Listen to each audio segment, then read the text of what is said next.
अध्यक्षा, मेरे समवेत उपस्थित यहाँ के केंद्रीय हिंदी संस्थान आगरा के क्षेत्रीय निदेशक परमान सिंह जी, हमारे मित्र और उपस्थित सभी छात्र और छात्राओं, प्रथमतः मैं इस कंटेंट राइटिंग वर्कशॉप का उद्घाटन संपन्न हुआ ऐसी घोषणा करता हूँ और साथ ही महाविद्यालय के प्रति विशेष आभार व्यक्त करता हूँ कि उन्होंने इस दक्षिण यात्रा के दौरान मुझे आपसे कुछ बात और वार्तालाप करने का अवसर प्रदान किया। इसलिए मैं संस्थान की ओर से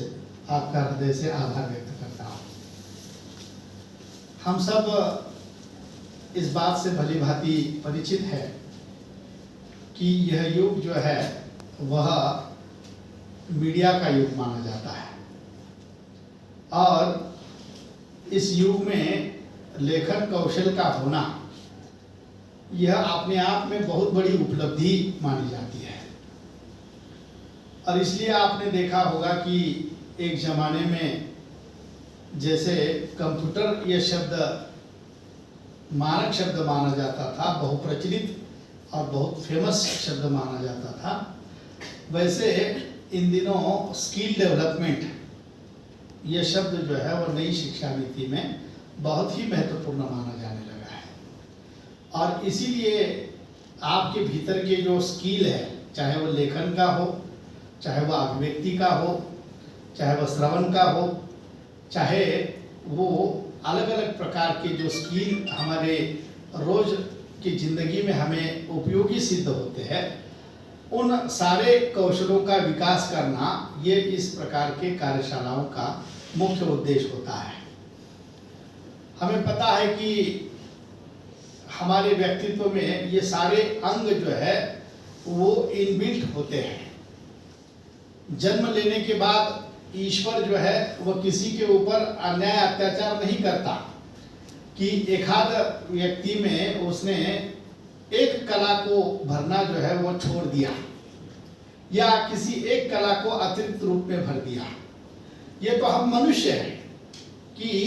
जैसे जैसे हम अपने व्यक्तित्व को आकार देते हैं वैसे वैसे हमारे भीतर की ये सुप्त कलाएं धीरे धीरे विकसित हो जाती हैं। अगर हमने ध्यान नहीं दिया, अगर हमने उस पर फोकस नहीं किया,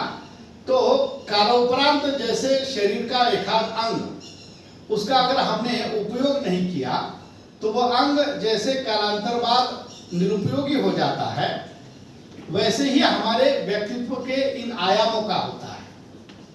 अगर आप कल्पना करें कि जो हाथ आपको ईश्वर ने दिया है, आप अगर सोच लेंगे और साल 2 साल 3 साल इस हाथ का उपयोग ही नहीं करेंगे तो कालांतर बाद ये हाथ काम करेगा क्या? वैसे ही हमारे भीतर ये जो सुप्त कलाएं हैं, लिखने की, बोलने की, नृत्य की, चित्रकला की या कोई भी कला, वो हम में होती है, लेकिन कुछ लोग उसको पहचान पाते हैं और कुछ लोग उसको पहचानने के बाद उस पर मार्गक्रमण करते हैं और उसे और विकसित करने के लिए कोशिश करते हैं।